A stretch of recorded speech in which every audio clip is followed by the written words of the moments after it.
Hey guys, I've never done a video before, but I thought since the world's a little crazy and everybody's stuck at home doing whatever you're doing while you're stuck at home, I'd show you what we're doing around our little homestead.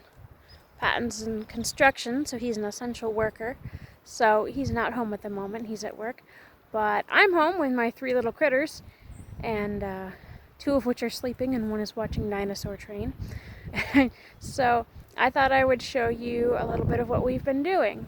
So recently we fenced in our garden because we have chickens and we have little kids and deer and all sorts of other animals around that I don't want destroying my garden. So here's my garden, and we'll just take a quick walk over here. We fenced it in. So far I have the peas in, which there's nothing coming up, those are all weeds. And I planted my kale and my arugula and my mustard and my lettuce mix in there. I planted a half a bed of turnips, but we decided that we were going to make a bed outside of the garden for all of the things that can go under the ground that animals won't bother, like potatoes, onions, and garlic.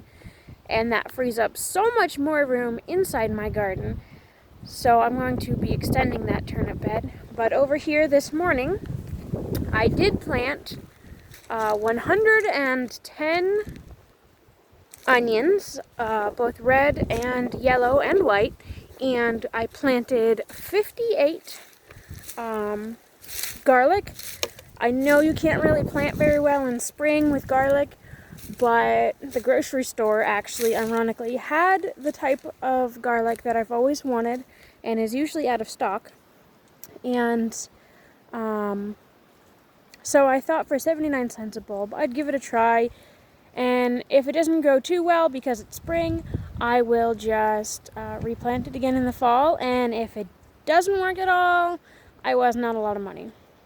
For whatever reason, on a regular video, you can't flip the camera, which is really annoying, so don't mind me trying to figure out how to make this not look ridiculous while getting me and everything else in it and not be weird.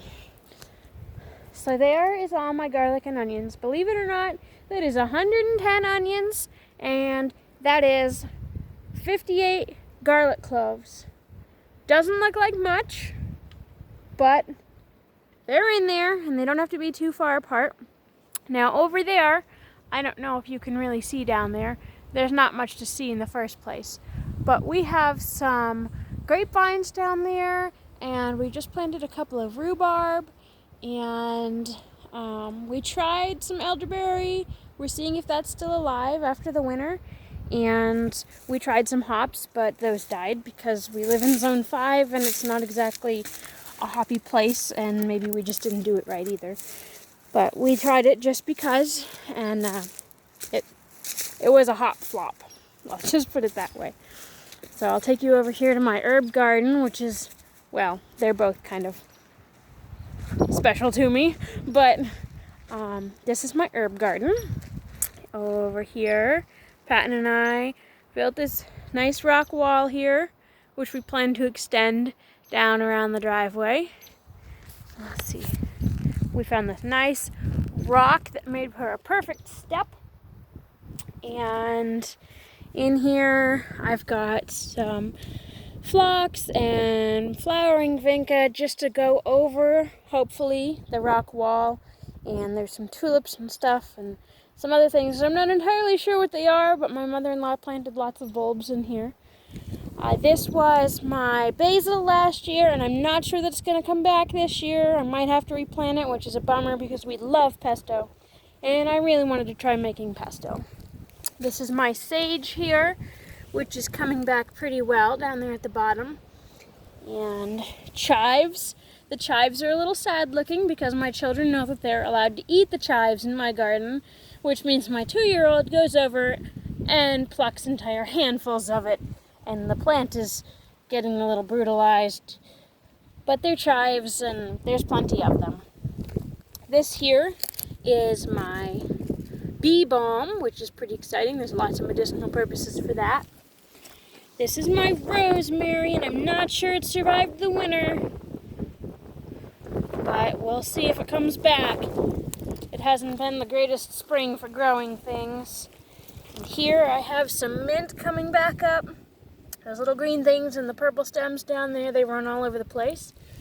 And over here was my lemon balm. Now most of this is weeds here. Patton said he saw some lemon balm coming back the other day though. I'll take his word for it because I don't see anything in here. I see weeds. But maybe he saw something I didn't. Go back over here. We have my thyme, which is starting. Well, it was starting to green up at the bottom. Oh yeah, there's some little bits of green right there. I don't know if you can see that. I don't know if I'm getting it in the camera either. We have my lavender, which also looks quite dead. Means a harsh winter. And over here I have some chocolate mint, which let's see if we can find it. They're just these little purpley things right here. These are just weeds. And let's see, here's some more chocolate mint here. And they really do taste like chocolate mint. And I have my hammock here in my herb garden. It's blowing away. Well, not blowing away, but blowing around. And yeah, so that's what we're doing. We're working hard on gardenings. We had 11 chickens. We are down to 4 hens, thanks to whatever it is that is getting into them and is managing to get out of the traps that Patton is setting. Now, remind you, he used to live in Alaska.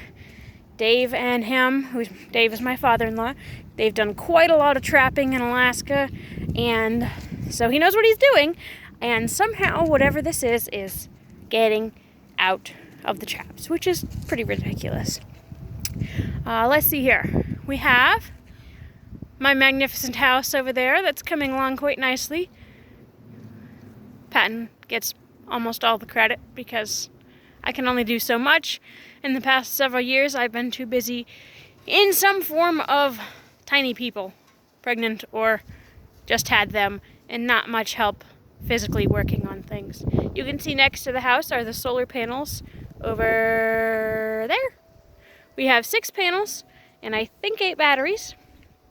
He just bought some more, but I think we have 8 batteries. We have 6 more panels, but we don't have them set up yet because we don't really need them right now. We would need more batteries. We don't need more panels. These are big panels. They put out a lot, and we don't really need any more power coming out of them. We just need more storage for it. Over here is Patton's pole building, which is kind of his shed and his workshop that he just finished enclosing, which is a pretty big deal, but as you can see next to it, we have yet to put all the stuff back in it. And in front of it is my beautiful 4-wheeler, dream come true that I have always wanted. Patton bought it for me last fall. So yeah, there's a little tour. There's her little view right here. There's a little tour of our homestead and what we've got going on right now, and I hope this wasn't weird, and hopefully it came out okay. And let me know if it's ridiculous, and let me know if you want to see more. Have a great day.